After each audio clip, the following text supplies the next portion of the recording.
Las 10 de la mañana y 9 minutitos. Seguimos en directo. Estudio Enrique Santa, hoy en el estudio Enrique Santa. Y en el locutorio de Radio Monóvar, nuestro psicólogo David Zorel. David, hola, buenos días. Buenos días. Bueno, ¿qué? ¿Mejor aquí o qué? ¿O en el estudio Miguel Caballero? Más amplio, aunque estoy solo, pero bueno, una amplitud aquí, una comodidad tremenda. Sí, no estamos cara a cara, nos separa un cristal. Pero bueno, todo sea para hablar de ti. Hoy vamos a hablar de ti. Hoy vamos a hablar de mí. Venga. Vamos a hablar de ti porque primero quiero que la gente sepa que tienes dos charlas. Una, mañana mismo, en una charla que lleva a cabo la Asociación de Mujeres Nosaltres Nosotras, una charla que ya yo creo que nos podemos imaginar de qué va a ir, porque el título es La salud mental de la mujer en el siglo XXI. Sí. Será en el Hogar del Pensionista, mañana a las 12 del mediodía en la Sala de las Columnas. Entrada libre, aforo limitado, esa una.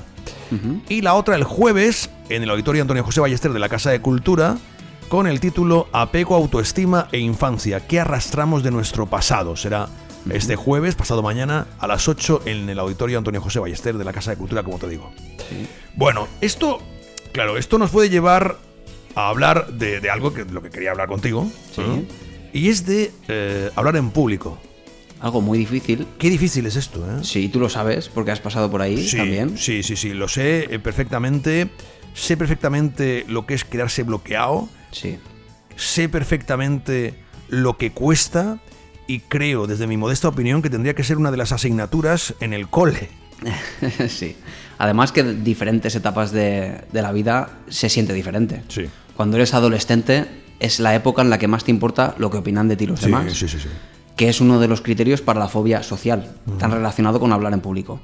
Si tienes miedo a que te juzguen, a hacer el ridículo, a hacer la vergüenza delante de los demás, claro, pues te da más pie a bloquearte, a quedarte en blanco y todo eso. Es decir, por miedo a que pase eso, te pasa eso. Es muy curioso. Por eso muchas veces se trata a nivel de eso, de combatir, como hemos dicho muchas veces, esos pensamientos, de afrontar eso con determinada flexibilidad, ¿no? De poder decir, bueno, y en el caso de que ocurra, porque a todos nos ha pasado, Álvaro, a todos nos ha pasado que nos hemos quedado en blanco. El problema es cómo salir de ahí. Sí, y tampoco pasa nada, quiero decir. Vale que quizá pues sí que podamos concebir que haces un poquito el ridículo, que la gente te juzga, vale, pero luego a la gente se lo olvida. Y tú piensas que el mundo está ya pensando en ti todo el día y qué ridículo has hecho, pero la gente se lo ha olvidado al día siguiente. Es verdad.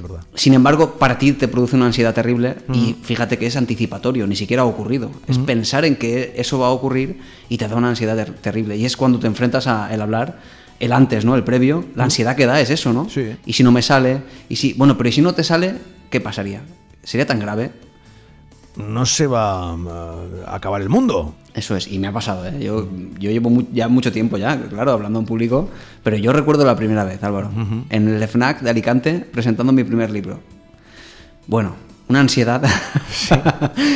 Y que tú te dedicas a combatirla, tú, pero... Claro, pero tenía 18 años, 19 años tenía, o 20, no recuerdo ya hace mucho tiempo, lo he olvidado.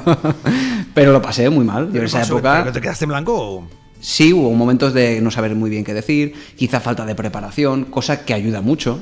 El que tú te prepares algo ayuda un poco, ¿no? Por lo menos si tienes esa ansiedad. Si no la tienes, no pasa nada, pues tienes más capacidad de improvisar porque estás tranquilo. Si tienes ansiedad no puedes improvisar. Es curioso porque yo, David, la capacidad de improvisar la tenía más antes que ahora. Ahora llevo las cosas mucho más preparadas. No sé si es por la experiencia o porque quiero que salga todo bien, pero antes yo era más viva a la virgen, ¿eh? ¿Y te daba miedo o no? ¿Tenías... No. Claro, eso digo, ¿no? Que quizá con ansiedad no hubieras podido tener esa espontaneidad, porque te bloqueas. Porque dices, ¿y ahora qué digo? Y pensar ahora qué digo y que no te salga te da más ansiedad y es un círculo vicioso de quedarte cada vez más bloqueado. No, pero sí que es verdad que las personas que, por suerte o por desgracia, tenemos un sentido del ridículo nulo. Sí, no, muy bien. Y ahí me incluyo, de verdad, ahí tengo un problema. Podríamos tratarlo, ¿no? Tienes una ventaja, más bien. Bueno, entonces no tengo, de verdad, no tengo, cuando he presentado grandes actos, o cuando incluso, ¿no? Yo soy disc jockey y he pinchado para, no sé, 4 o 5 mil personas en una plaza de toros, ¿no? Y me decían, oye, ¿no tienes...? Y yo, pues no. Aquí hubo un político que dijo, y esto te lo quería preguntar, esta mañana lo he adelantado, el truco para poder hablar en público es pensar que él tenía un meeting y me decía, Sí. pues toda la gente que tengo delante son melones. Bueno, Y yo decía, pues es que no son melones. ¿Eso es un tip, es un truco? ¿Hay algo que se puede hacer? no es que sea un tip generalizable a la sociedad, es que a él le funciona, más bien. Porque habrán otros que te digan, yo me imagino a la gente, no sé, desnuda, Sí, no lo sé, sí, da sí. igual. Esto lo ha dicho mucha gente, sí, es verdad. Es lo que a ti te funcione. Sí. En cualquier caso, claro, el pensar que tú tienes ahí focos de gente mirándote fijamente y criticándote todo el rato, no te va a ayudar. Quizá el pensar que son, pues no sé, algo inanimado te puede ayudar, pero no es generalizable, porque a otra persona perfectamente puede ocurrir lo contrario.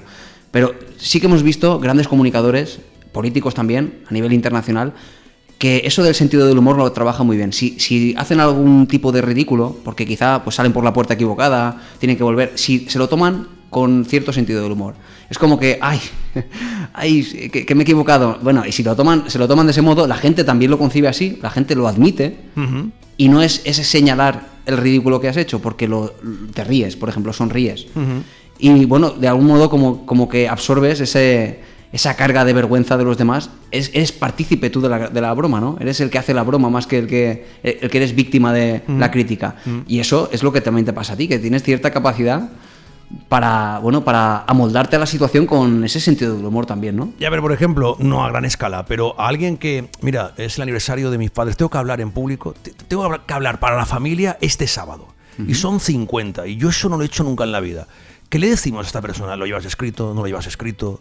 ¿Improvisas? ¿No improvisas? Vale, que son tu familia, ¿no? Pero tienes ahí un poco de pudor, seguramente.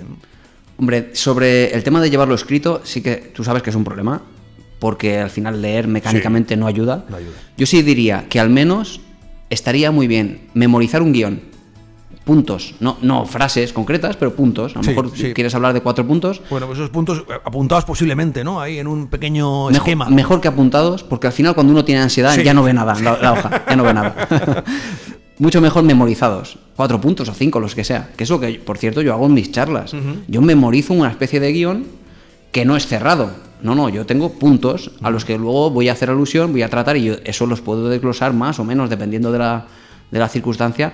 Pero claro, no me pierdo nunca, porque si algo me nubla en un momento dado, sé que puedo saltar al punto siguiente, puedo volver. Entonces yo recomiendo eso, no tener ni memorizado el guión completo, ni tener escrito nada, sino esos puntos clave que te permiten desglosar un tema concreto, o subtemas de algún modo. Eso es muy recomendable porque te quita...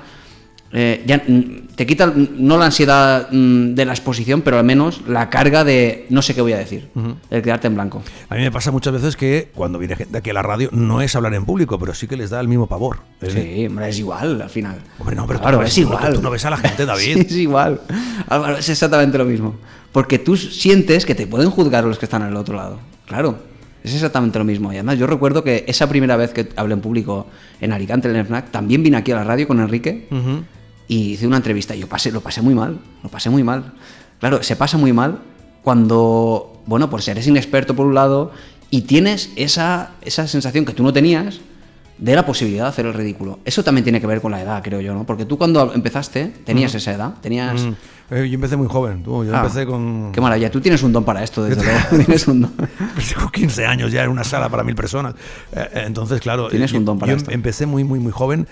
Pero sí que es verdad que no es lo mismo, por ejemplo, poner música, bueno, ahí la puedes pifiar, ¿vale? Se pueden romper los aparatos, yo qué sé, ¿no? Se puede saltar el disco. Que hablar en público, seguir un guión, presentar, no sé, aquí en Monóvar una exaltación, algo así, ¿no? Sí. Esto es más complicado, yo creo que ahí sí que tienes que agarrarte a un guión, ¿no? E intentar que no se note que estás leyendo.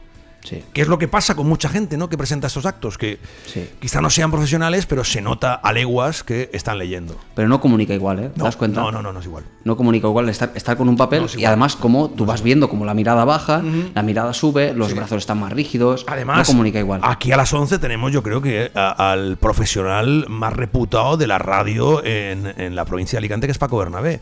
Aquí él llega con lo que tú decías, unos tips. Vamos a hablar de esto, vamos a poner esto, y a partir de ahí él pues te hace un programa de 1 hora de radio, ¿no? Claro. Entonces sí que es verdad que para eso hay que nacer, pues sí, posiblemente eso y la experiencia te lo haga.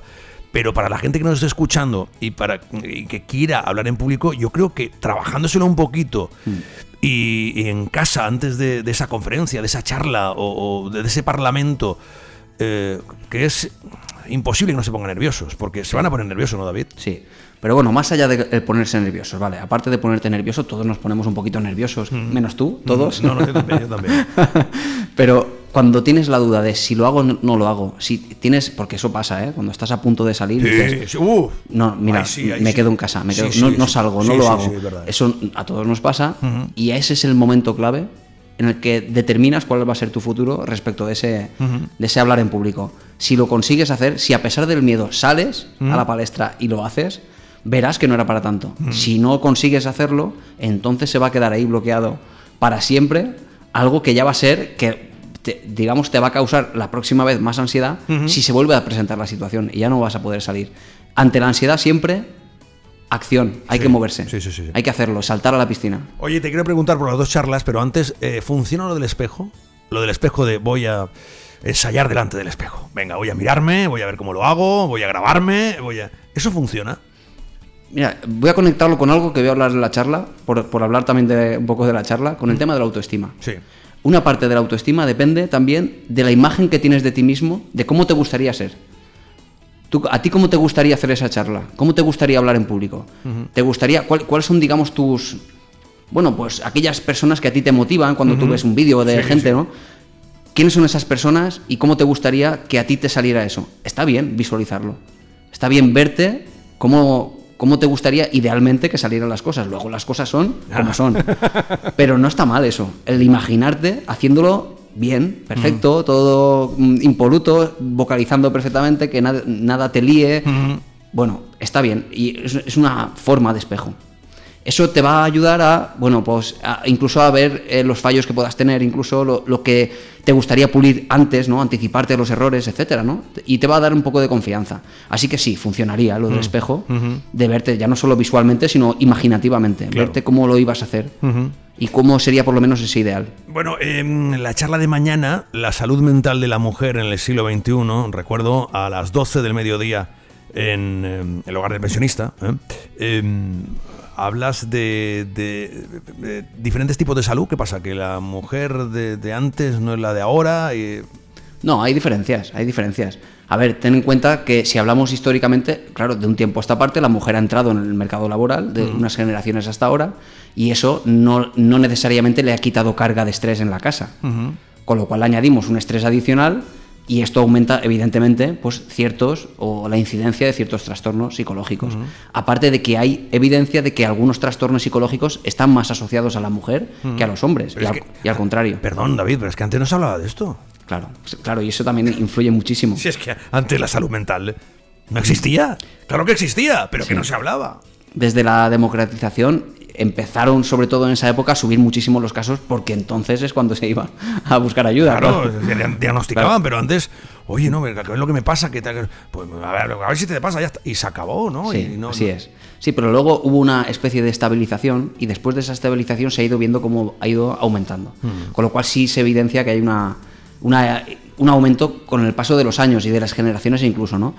Y tiene que ver con eso, con el trabajo, con el estrés, con que si la mujer trabaja pero aparte no se le quita carga en casa del hijo, de las tareas del hogar, etcétera, cosa que no debería ser así, pues entonces sí que podemos hacer alusión al estrés, ¿no? A la mayor carga de estrés y por tanto pues a la entrada de esa ansiedad quizá, de depresiones, etcétera, ¿no? Y la mujer concretamente tiene hasta 3 veces más probabilidades de tener depresión y 2 veces más probabilidades de tener ansiedad, con lo cual hay que ver esto porque está ocurriendo y buscar soluciones, ¿no?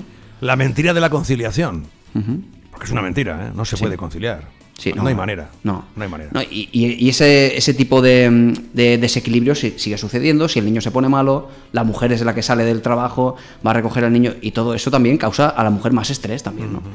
Eso no significa que tenga que tener más problemas psicológicos, pero bueno, aumenta las probabilidades como factor de riesgo. Bueno, y la del jueves en la Casa de Cultura, apego, autoestima e infancia que arrastramos de nuestro pasado. ¿En negativo o en positivo? Porque yo, mira, mi infancia que no me la toquen, yo arrastro mucho del pasado. Yo cada vez que hablamos con el señor Salguero aquí siempre sale el Barrio Borrasca, siempre sale lo felices que éramos allí, siempre sale lo que hacíamos. Pero claro, habrá gente que no tenga esos recuerdos positivos. Si es en positivo, genial, Bien, claro. ¿no? Si has tenido un apego seguro, que es algo un poco quizá complejo, ¿vale? Pero ¿y si no lo has tenido? ¿Y si sientes que tus padres no te dieron ya no solo el cariño, sino la atención que tú considerabas que necesitabas? Eso influye después en la personalidad, la autoestima del adulto. Y eso se queda ahí. ¿Cómo se queda? Pues se queda en la forma de relacionarte con tus parejas, con tus amigos. Y eso después es así, después tiene una injerencia en todo eso. ¿Pero se queda para siempre, David, o se puede tratar? No, siempre se puede cambiar las cosas, pero para empezar tienes que entender por qué estás haciendo eso. Y me refiero, por ejemplo, a personas que buscan a parejas que, bueno, pues que de algún modo no son saludables y constantemente buscan parejas que le hacen daño. Es verdad. ¿Y sabes por qué? Porque han aprendido que el amor duele, que el amor es esa relación en la que hay que pelearse, en la que, bueno, es la discusión lo natural, y no es así. Es solo la creencia que ha desarrollado esa persona por una situación de apego inseguro durante la infancia. Quizá, ¿no? Y bueno, hay que buscar soluciones a eso. Pero lo primero es saber qué es lo que te está pasando. Y decir, oye, ¿te has dado cuenta que las 4 o 5 parejas que has tenido, las 4 o 5, has ido peleándote constantemente y has ido buscando esa confrontación constantemente? Bueno, pues entonces, sabiendo lo que te pasa, ya podemos buscar una solución. Así que es interesante conocer todos esos apegos, cómo funcionan, cuáles son las diferencias entre unos y otros, incluso ya no por la terapia y cambiar a la gente en el ahora, sino incluso por prevención. ¿Qué estamos haciendo con nuestros hijos ahora, no? Con tal de prevenir todo esto. Pues interesantísimo lo de mañana, lo del jueves. David, muchas gracias por pasar por estos micrófonos como cada martes a tocar temas que yo creo que son vitales, ¿no? Porque la psicología en sí es la vida. Sí. Y la vida pues nos trae por unos caminos, unos derroteros que quizás sentándonos con un profesional como tú, pues podamos pues matizar o arreglar pues alguno por ahí, algún interruptor que tenemos, sí. al que hay que darle. Te veremos mañana y también el jueves en esas charlas. David, muchas gracias. Muchas gracias a ti, Álvaro. Amigos y amigas, nuestra charla con nuestro psicólogo y escritor David Zorel, aquí desde Monóvar. 600, lo diré, 27 99 27, 600 27 9927. El próximo martes seguimos hablando de psicología. Solo en Radio Monóvar. El Cantamañanas. Es hora de los temas que vienen con fuerza. Con fuerza. Novedades que vienen.